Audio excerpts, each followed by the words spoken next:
Study IQ IAS, आपका selection हमारा mission.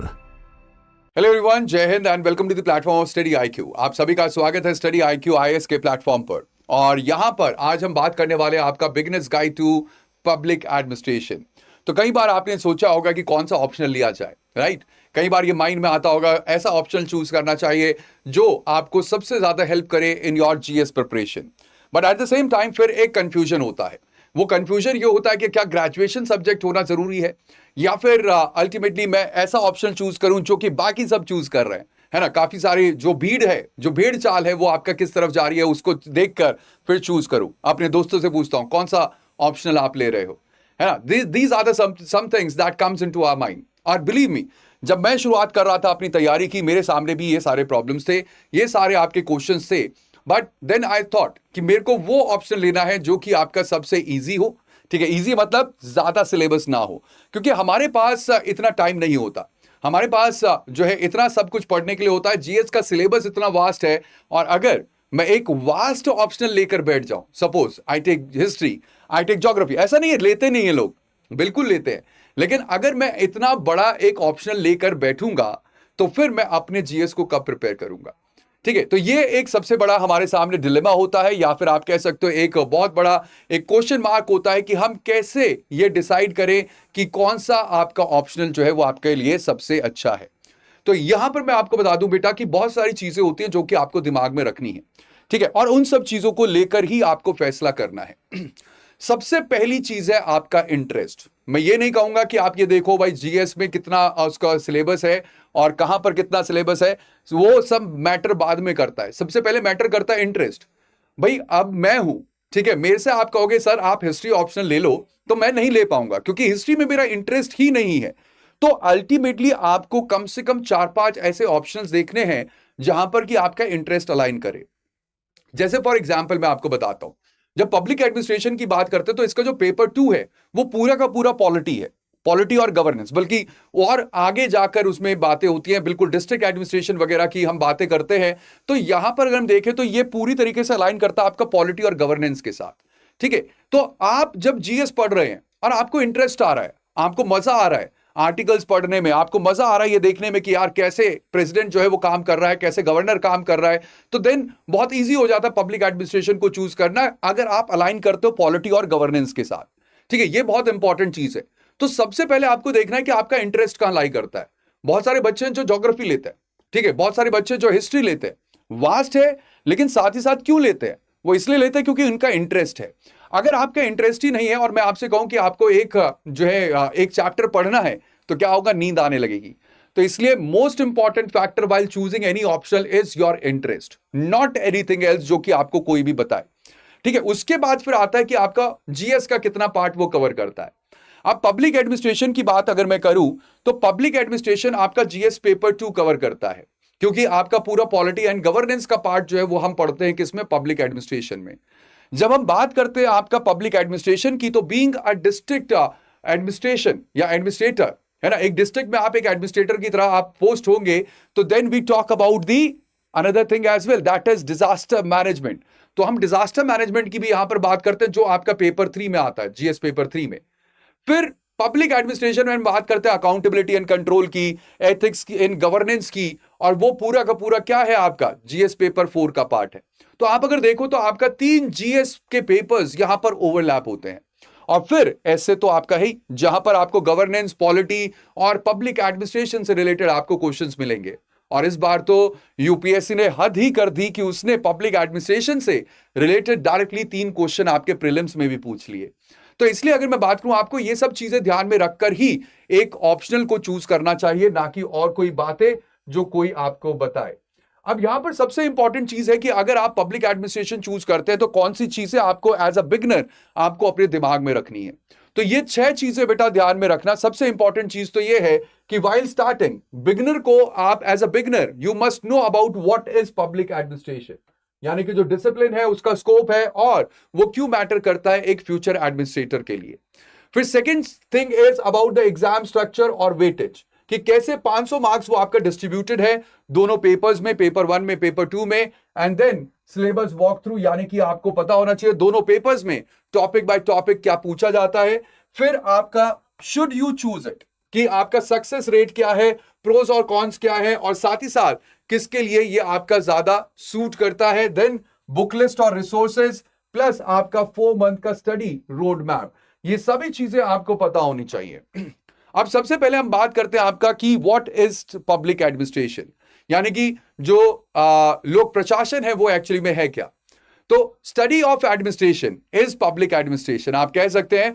Woodrow Wilson ने आपका इस सब्जेक्ट की शुरुआत की 1887 में, और उन्होंने एक ऐसे लिखा जिसकी वजह से इस डिसिप्लिन के आपकी शुरुआत हुई। तो बहुत पुराना आपका सब्जेक्ट नहीं है, और साथ ही साथ यहां पर सबसे इंपॉर्टेंट चीज है कि यहां पर हम वो सब चीजें पढ़ते हैं जो एडमिनिस्ट्रेशन से जुड़ी हुई हैं। यानी कि हम पढ़ते हैं आपका ऑर्गेनाइजेशंस को, कि कैसे मिनिस्ट्रीज है, डिपार्टमेंट्स है, कॉर्पोरेशंस हैं, या आपका बोर्ड्स हैं, वो किस तरीके से स्ट्रक्चर किए जाते हैं, और साथ ही साथ वो कैसे एक दूसरे के साथ रिलेटेड हैं। यहां पर हम पढ़ते हैं अकाउंटेबिलिटी को, कि कैसे एडमिनिस्ट्रेशन जो है वो उसको आंसरेबल रखा जाता है towards the legislature, judiciary, media या सिटीजन। यहां पर हम समझते हैं आपका बिहेवियर और डिसीजन, की कैसे कोई भी इंडिविजुअल या इंस्टीट्यूशन वो आपका कोई भी डिसीजंस लेता है, कैसे सोचता है, और कैसे वो आपका लीड करता है आपके एडमिनिस्ट्रेशन को। एंड कंपैरेटिव और डेवलपमेंटल लेंस से देखते हैं कि किस तरीके से आपका अलग अलग जगहों पर एडमिनिस्ट्रेशन सिस्टम जो है वो आपका डेवलप हुआ। So that is what is the public administration. अब एग्जाम स्ट्रक्चर की बात करें तो आपका मेंस में, मैंने आपको बताया जीएस में आपका काफी ओवरलैप है। मेंस में we have both the papers, paper 1, paper 2, दोनों ही पेपर आपके 3 घंटे के होते हैं। डिस्क्रिप्टिव आपका होते हैं, इंग्लिश या हिंदी में आप इनको लिख सकते हैं। साथ ही साथ जो क्वेश्चंस हैं वो आपका सिलेबस डिफाइंड फ्रेमवर्क में आते हैं। सबसे अच्छी चीज यह है कि आपको यहां पर कोई भी सरप्राइजेस नहीं मिलते हैं, और जो टॉपर्स हैं वो लगभग 55 से 65% तक आपका स्कोर करते हैं। यानी कि जो स्कोर है उनका वो 280 से 325 के बीच में आपका रहता है आउट ऑफ 500। और साथ ही साथ सबसे इंपॉर्टेंट चीज है कि जो बाकी जो कॉमन जीएस के पेपर्स हैं, जीएस के पेपर्स में आप कितनी अच्छी तैयारी करें, आपका जो स्कोर है वो 35 से 45% के बीच में आपका मैटर करेगा। सो ओवर हियर आपके पास एक अच्छा मौका होता है कि आप एक अच्छा स्कोर कर सके पब्लिक एडमिनिस्ट्रेशन के साथ। और सबसे इंपॉर्टेंट चीज है, जो स्ट्रांग आपका ऑप्शनल होता है वही आपकी रैंक को कंट्रोल करता है। तो again it is very important कि जब हम बात करते हैं आपका ऑप्शनल की, तो ये काफी इंपॉर्टेंट हो जाता है इन योर कंप्लीट स्टडीज। अब बात करते हैं कि हम पढ़ते क्या है, या क्या आपके जो है we have the different chapters जिनको हमें समझना है और पढ़ना है। तो पेपर 1 जो है ये आपके फाउंडेशन को बिल्ड करता है, एडमिनिस्ट्रेटिव थ्योरी से रिलेटेड है, जिसमें हम पढ़ते हैं आपका जो है इंट्रोडक्शन से शुरू करते हैं कि आपका मीनिंग क्या है, स्कोप क्या है, कैसे आपका पब्लिक एडमिनिस्ट्रेशन इवॉल्व हुआ, न्यू पब्लिक मैनेजमेंट आपका कब आया, और गुड गवर्नेंस की हम बात करते हैं। फिर हम बात करते हैं आपके एडमिनिस्ट्रेटिव थॉट की। एडमिनिस्ट्रेटिव थॉट की बात करें तो यहां पर हम आपके थिंकर्स को पढ़ते हैं, जो अलग अलग थिंकर्स थे जिन्होंने आपका foundational knowledge the of the administrative science. उसके बाद फिर हम एडमिनिस्ट्रेटिव बिहेवियर की बात करते हैं कि कैसे डिसीजन मेकिंग होती है, कैसे आपका जो है वी हैव द कम्युनिकेशन या आपका मोटिवेशन और leadership. And then we talk about the organisation itself, कि आपका ऑर्गेनाइजेशन कैसे आपका बिल्डअप होती है, स्ट्रक्चर क्या होता है, रेगुलेटरी बॉडीज क्या होती है। And then comes the accountability and control, जो कि आपका काफी इंपॉर्टेंट है for your GS paper 4 as well, जहां पर हम आपका अकाउंटेबिलिटी और कंट्रोल की बात करते हैं। एंड देन एडमिनिस्ट्रेटिव लॉ, जहां पर डाइसी के लॉ, डेलीगेशन और आपका ट्रिब्यूनल्स की बात होती है। देन कम्स द सीपीए, यानी कि कंपैरेटिव पब्लिक एडमिनिस्ट्रेशन। फिर आपका डेवलपमेंट डायनामिक्स की बात करते हैं, क्योंकि आपका जब it comes to the administration, तो राइट नाउ हम बात कर रहे हैं किसकी, डेवलपिंग कंट्रीज की। तो वहां पर डेवलपमेंट डायनामिक्स को आपका ध्यान में रखते हुए उसको देखते हैं कि ब्यूरोक्रेसी किस तरीके से आपका डेवलपमेंट को आपका अचीव करती है। एंड देन पर्सनल एडमिनिस्ट्रेशन, जिसमें आपका recruitment, service conditions, human resource development आ जाता है। And then public policy and ओएनएम एंड फाइनेंशियल एडमिनिस्ट्रेशन। तो ये 10 आपका जो कोर सब्जेक्ट्स या आप कह सकते हैं टॉपिक्स हैं जो कि हम पढ़ते हैं इन दी पेपर 1। उसके बाद पेपर 2 की बात करें तो इसमें सिर्फ 9 आपके कोर सब्जेक्ट्स हैं या टॉपिक्स हैं, जिसमें हम इवोल्यूशन की बात करते हैं कि कैसे इंडियन एडमिनिस्ट्रेशन इवॉल्व हुआ, कौटिल्य से लेकर इंडियन एडमिनिस्ट्रेशन तक या ब्रिटिश लेगेसी तक। फिर देन फिलोसफिकल और कॉन्स्टिट्यूशनल फ्रेमवर्क की बात करते हैं कि कौन से वैल्यूज जो हैं वो आपका गवर्नेंस फ्रेमवर्क को आपका इंटीग्रेट करते हैं। Then we talk about the public sector undertakings. फिर हम बात करते हैं यूनियन गवर्नमेंट और मैनेजमेंट की, जिसमें हम पीएमओ से लेकर आपका कैबिनेट सेक्रेटेरिएट और जो सेंट्रल सेक्रेटेरिएट है इन सब को आपका डिस्कस करते हैं।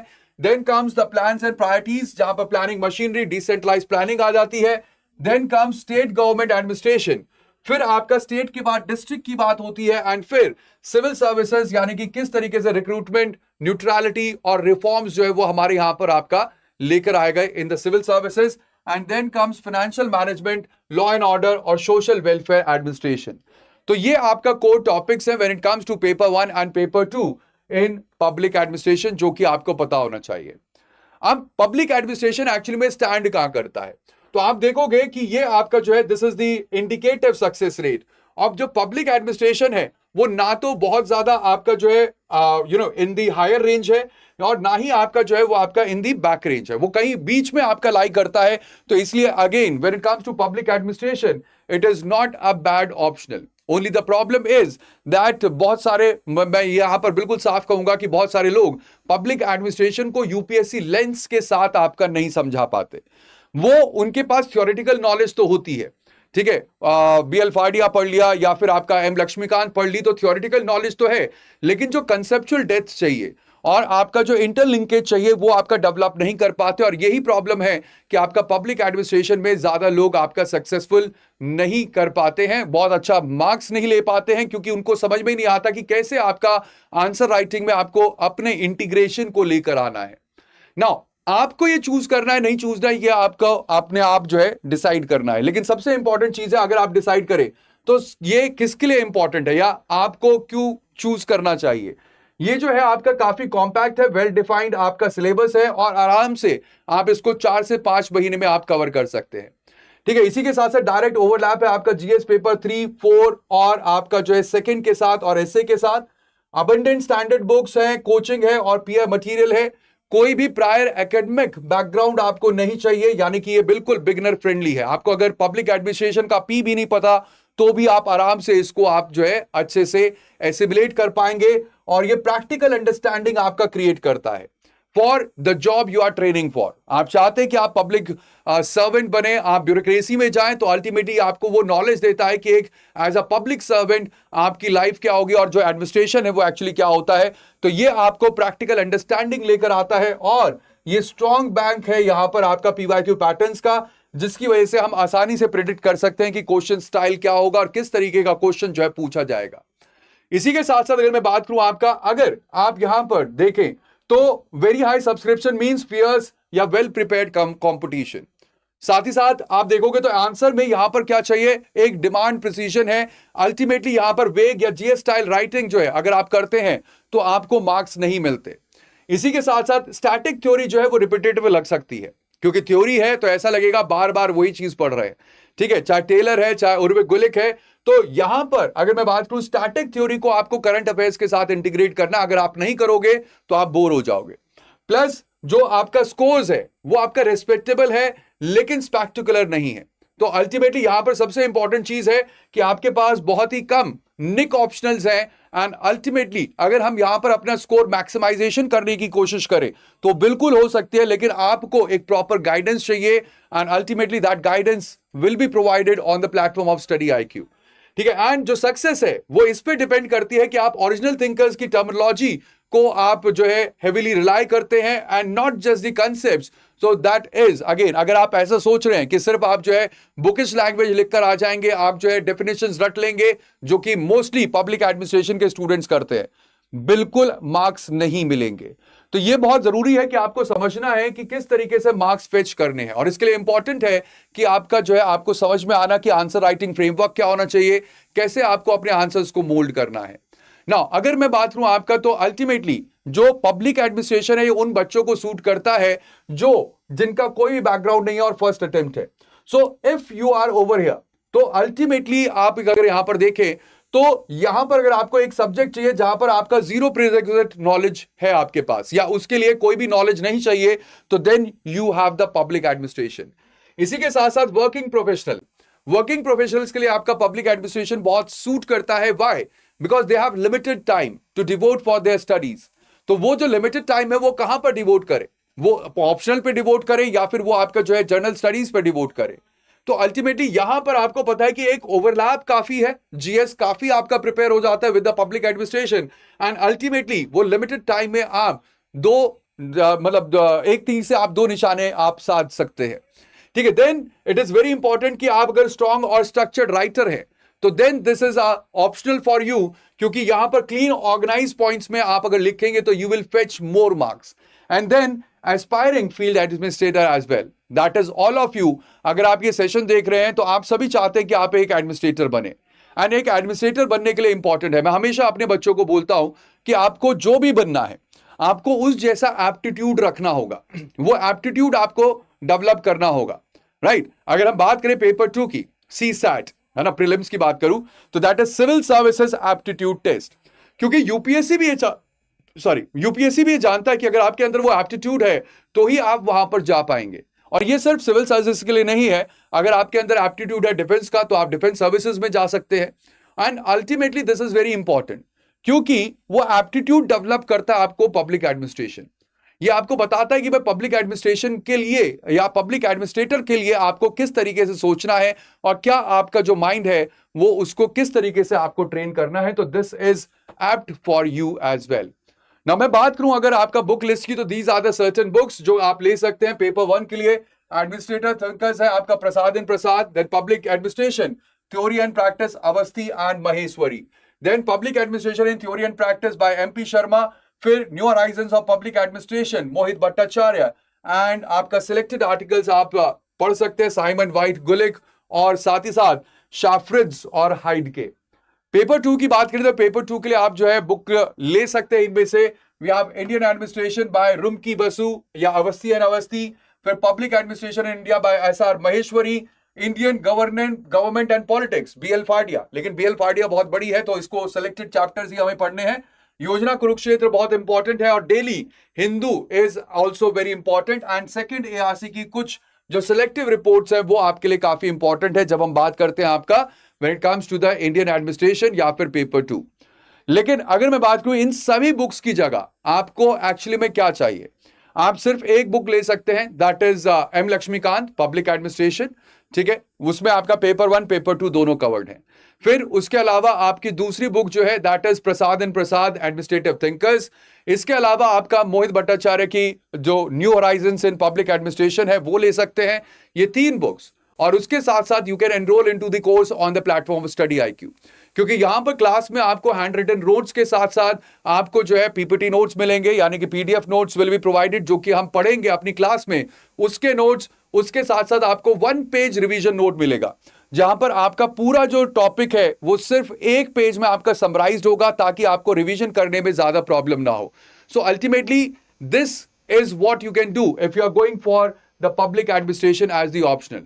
तो ये आपका पूरा रोड मैप है। मैं आपको बता दूं बेटा, फर्स्ट जो मंथ है that is for the foundation, जहां पर आपको जो है एडमिनिस्ट्रेटर्स जो आपका थिंकर्स हैं उनका फाउंडेशन आपको बिल्ड करना है। Second month is about structure and systems, जहां पर आप समझे कि ऑर्गेनाइजेशंस क्या है, अकाउंटेबिलिटी कंट्रोल क्या है, एडमिनिस्ट्रेटिव लॉ क्या है, और कंपैरेटिव एडमिनिस्ट्रेशन को आप जो है ध्यान में रखें। And then paper 2 that is for your third month, तीसरे महीने में आप पेपर 2 को आप कवर करें।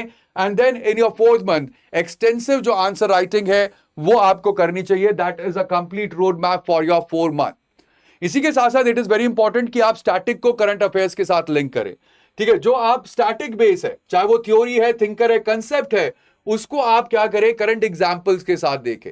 जैसे फॉर एग्जाम्पल हम बात करते हैं आपका when it comes to the rigidity, तो ऑब्वियसली जो ब्यूरोक्रेसी है, जो वेबर ने आपका ब्यूरोक्रेसी दी वो एक रिजिड प्लेटफॉर्म के ऊपर बेस्ड थी, but at the same time right now उसको खत्म करने के लिए वो उसका एक क्या था, एक डिसएडवांटेज था, जिसको खत्म करने के लिए now we have mission Karmayogi, जिसके आईजीओटी प्लेटफॉर्म से now there are lots of the courses which the administrators they are learning. So ultimately आपको करंट एग्जाम्पल्स, उसका क्रिटिकल एनालिसिस और वे फॉरवर्ड, ये सभी प्लेटफॉर्म्स आपको रखने होंगे। ये पूरा आपको जो है तरीका रखना होगा, और तभी आप जो है क्या कर सकते हैं, यूपीएससी में आप जो है अच्छे मार्क्स ले सकते हैं। अब ये कुछ मिस्टेक है जो आपको जो है अवॉइड करनी है, that is reading without writing. Passive reading जो है वो आपको नहीं करनी है, you have to start writing the answers as well. इसी के साथ साथ जो टर्मिनोलॉजीज हैं उनको बिल्कुल भी इग्नोर नहीं करना है, आपको समझना है, ठीक है। जो भी आपका like for example theory of acceptance है, तो आपको पता होना चाहिए थ्योरी ऑफ एक्सेप्टेंस क्या है, ठीक है। और ये टर्मिनोलॉजीज काफी इंपॉर्टेंट है, क्योंकि यही आपका बेस डेवलप करती हैं देन आपको पेपर 1 और पेपर 2 को अलग नहीं समझना है।